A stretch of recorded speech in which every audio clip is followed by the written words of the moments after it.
Hello everyone, my name's Ellie. I must start by giving you a trigger warning because my story does involve some abuse. I won't go into a lot of detail, but I will mention some instances to show you what my mother-in-law put me through. I still regret the day I married Jake, my now ex-husband. Initially, I thought Jake was a good man from a respected family.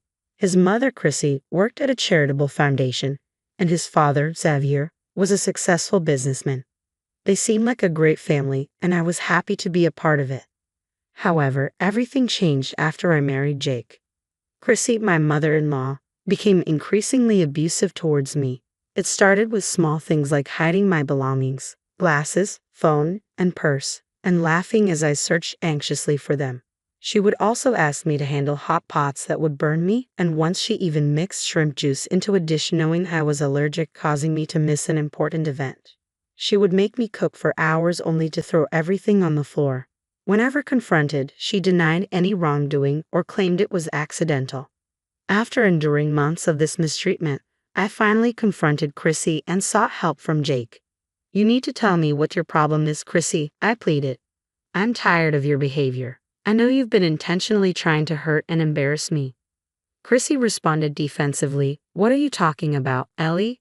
How could you accuse me of something like that? Are you jealous of me or something?" Frustrated, I retorted, "Why would I be jealous of you? You're a psycho who enjoys hurting me for no reason." Jake, instead of supporting me, brushed off my concerns. "Ellie, don't be so dramatic. My mother is a respected lady. She works at a charitable foundation. She would never do anything to hurt you." Feeling betrayed by Jake's indifference to my suffering, I realized Chrissy had manipulated him too, hiding her actions and pretending innocence. It was shocking that he blamed me for accusing his mother despite knowing about her deliberate actions against me. I was horrified to hear what he said. "Jake, you need to do something about your mom. What she's been doing to me is borderline abusive. You've seen how she intentionally makes food with ingredients I'm allergic to, and she doesn't even tell me." "You're being ridiculous, Ellie," Jake replied firmly. "Mom would never do something like that. It's all in your head. She's been telling me you're jealous of her. I can see what's happening." "What the hell, Jake? You know your mother has been tampering with my food, adding allergens to it." "You know more than that," I exclaimed, feeling bewildered by his defense of her. "Yet you're taking her side?" I couldn't comprehend why Jake, who had always loved and cared for me, was now dismissing my concerns about his mother. It felt like a sudden betrayal. I stared at him in disbelief, trying to make sense of his change in attitude. That's when his mother interjected.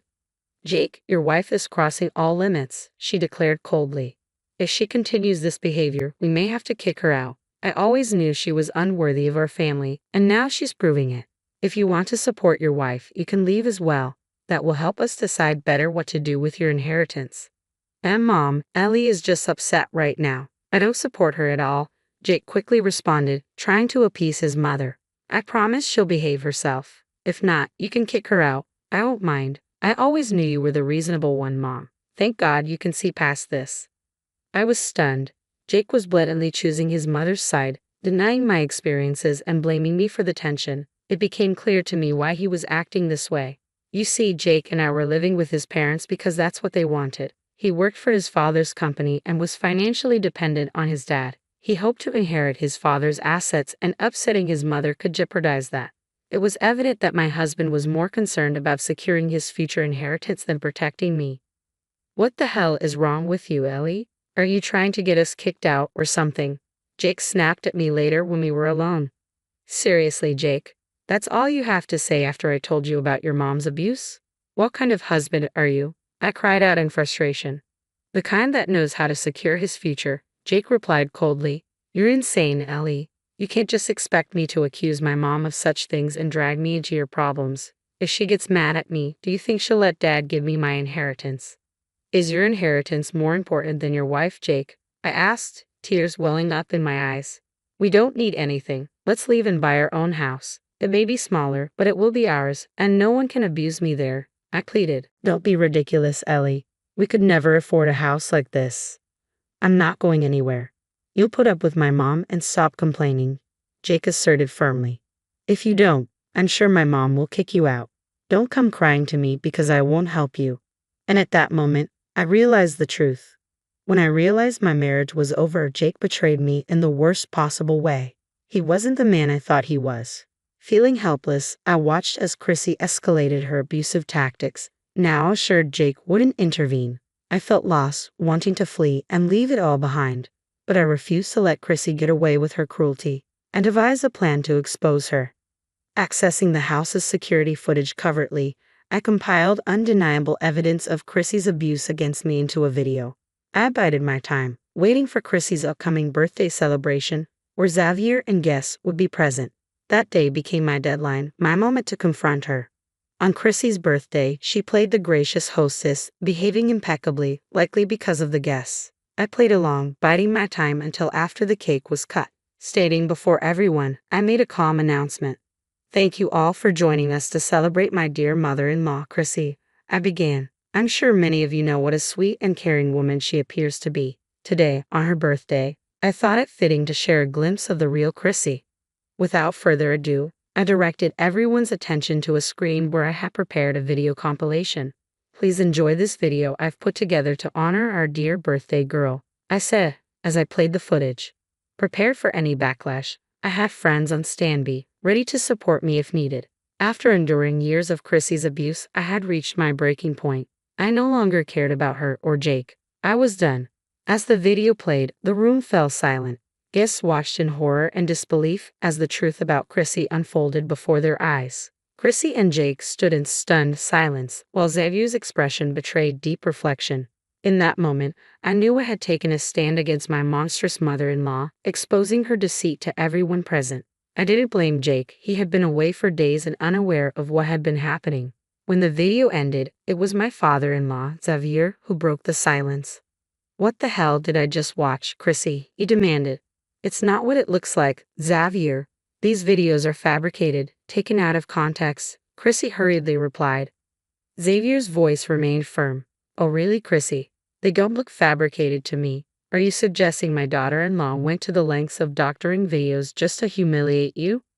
"Yes, that's exactly what I'm saying, Xavier," Chrissy insisted. "Ellie is doing this out of malice. I don't know how she managed to manipulate those videos. I would never do something like this." Chrissy's casual lies infuriated me. She was attempting to convince everyone that a year of abuse documented in my video was entirely fabricated. I couldn't believe she might still deceive people after exposing her antics. I calmly responded, "So now you want to blame me for tarnishing your image, Chrissy? Let's settle this then. Let's call the police and let them decide if these videos are fabricated." "Nonsense, Ellie. The police won't entertain baseless accusations from a liar like you," Chrissy retorted confidently. "Are you sure about that, Chrissy?" I challenged. "You were just claiming ignorance of your illegal actions. Let's call the cops and find out." Chrissy looked panicked at the prospect. She hadn't anticipated being confronted like this. Meanwhile, I noticed some of Chrissy's friends, colleagues from the charitable foundation where she worked, giving her disapproving looks while typing on their phones. They seemed to be reporting what they witnessed at the party. Chrissy continued to plead her innocence to Xavier. "Xavier, do you hear her? She's threatening to involve the police. Ellie is trying to get me into trouble. She's delusional." Xavier's expression hardened. "Jake, care to explain what you were doing while your wife was being abused under my roof?" "Dad, it's not as bad as it looks," Jake interjected nervously.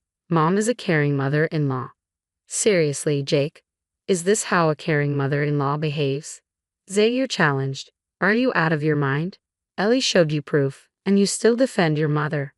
Realizing the gravity of the situation, Xavier addressed everyone present. "Wait a minute. Ellie told Jake about the abuse, and he did nothing." The room fell silent as the realization sank in. No one had expected Jake to know the truth and fail to protect his wife. It became evident that Jake's priorities were tied more to his inheritance and living in a luxurious mansion than standing up for his wife. Zaire, a man of morals and ethics, was visibly furious at his son's betrayal. "I didn't marry Jake for his father's fortune or to live in a grand mansion. I married him out of love," I declared, my voice steady with resolve. "But it's clear that Jake has different priorities." Xavier stepped forward, his expression reflecting disappointment and anger. It was clear he wouldn't tolerate Chrissy's behavior any longer.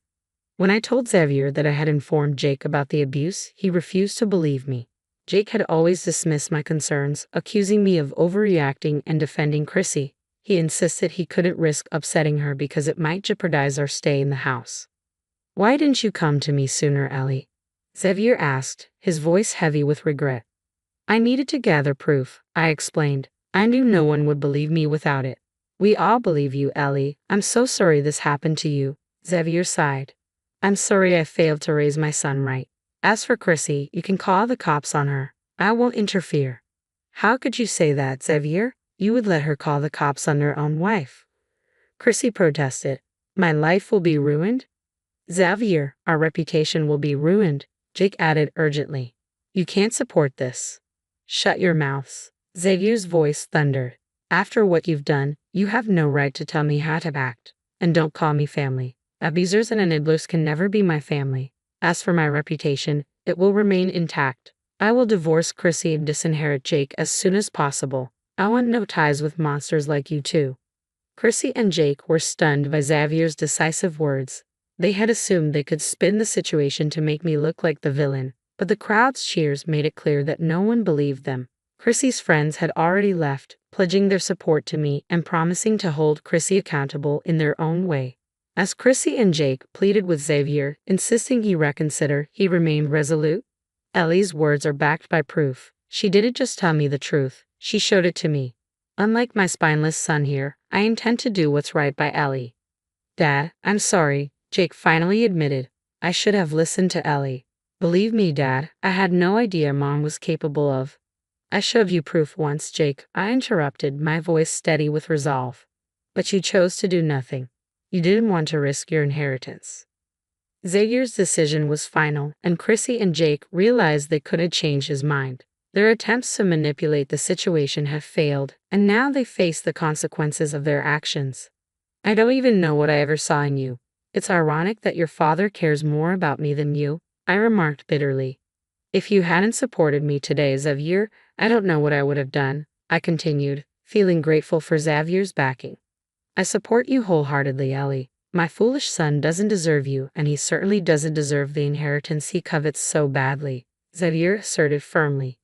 "It's only right that I disinherit him." "Dad, no, you can't do this to me," Jake pleaded desperately. "I'm your son." "Don't call me Dad, Jake. I'm done being an ATM to two useless people who contribute nothing but misery to this world," Xavier retorted. "Since you become as greedy and deceitful as your mother, you can leave with her after our divorce. There will be no home for you here anymore." "You're not serious about this, Xavier," Chrissy interjected, her voice trembling. "You're just saying this to hurt me. We've been together for almost 3 decades. "Yes, we have been together that long," Xavier acknowledged coldly. "But I never imagined my own wife could be so vile and monstrous. After today, I want nothing to do with you." Chrissy stood frozen, stunned into silence, while Jake sobbed and begged Xavier for forgiveness. It struck me profoundly how today's events laid bare their true priorities. They cared only for wealth and reputation, not for the person they had abused for a year. I felt disgusted by the man I once called my husband. He was more upset about losing his inheritance than realizing the extent of my suffering. Chrissy began crying and pleading with Xavier, not to me, but to him. "Xavier, please, I know I made a mistake. It won't happen again. Please don't take such a drastic step without thinking." "Dad, Mom is right. We messed up, but we'll make it right," Jake added, his voice choked with tears. "We're ashamed of ourselves. This will be a wake-up call for me. Please forgive us." "You have some nerve asking for forgiveness," Xavier responded bitterly. "You haven't even apologized to Ellie, the main victim here. You're apologizing to me because I have the power to leave you bankrupt and homeless. Not once have you shown remorse or apologized to her for your despicable actions." Xavier's words echoed my own feelings of betrayal and neglect. He saw through their insincerity, recognizing their desperation to avoid losing everything they had. As soon as Xavier pointed out their hypocrisy, Chrissy and Jake began bombarding me with apologies. Their gestures felt so fake and desperate that I recoiled, feeling as though their mere touch would pollute me further. I wanted those monsters nowhere near me anymore. "Don't bother with your fake apologies anymore. I know you're only sorry because you got caught and are facing consequences," I stated firmly. "I'm not the doormat who entered this family a year ago. I see through your facades." Ellie, please, Chrissy pleaded, her voice quivering. I should have protected you. I'm so sorry I didn't. We love each other. We can move past this. We're family. Yes, we're family, I responded with bitter irony. I'm sorry, Chrissy, but I can't accept your apology. Your idea of a perfect family involves abusing your daughter-in-law. That's not something I'm willing to overlook. I was such a bad mother-in-law, Chrissy continued, attempting to salvage the situation. I promise I'll get help. I'll change. Please forgive us. Let's go back to being a family. I couldn't help but laugh. You must be delusional if you think I consider you family. You're nothing but leeches. Your apologies mean nothing. You're only here because your future is at stake. Well, I don't forgive you. Don't do this, Ellie, Jake pleaded desperately. I did what I did to protect us. I love you. You let your mom torture me because you wanted to secure our future. I shot back, my voice steady with resolve. I told you countless times we don't need your parents' money. I wanted us to leave, to get away from your evil mother, but greed kept you here, overlooking everything she did. I'm divorcing you, Jake, I declared firmly. That's final, and I'll be going after half of your assets. You'll pay for enabling your mother. Jake and Chrissy were stunned into silence, their pleading and apologies falling on deaf ears. They continued crying, but I was done listening. I called my friends, who swiftly gathered my belongings and drove me away from that toxic household. Jake tried to intervene, but one stern word from Xavier shut him down. Chrissy's pleas were equally ignored. I didn't need to involve the police with the video evidence. Xavier's actions spoke volumes. He kicked them out of the house, leaving them to beg at my friend's doorstep for shelter. Xavier had an ironclad prenup, ensuring Chrissy received nothing. Her friends at the charitable foundation exposed her actions, resulting in her dismissal.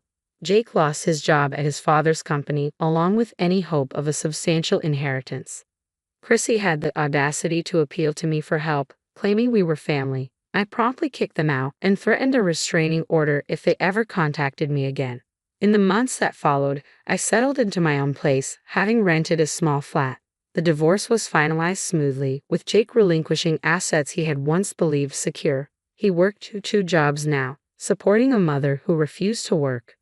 Once, Jake called me to complain about his circumstances, hinting he wanted to come back. I laughed and hung up, relishing the irony that he now faced the consequences of his actions. It was a long road to vengeance, but I no longer needed to actively pursue it. I was living well, and so was Xavier. As for Jake and Chrissy, they were reaping what they had sown, a heavy dose of karma for their years of abuse and manipulation.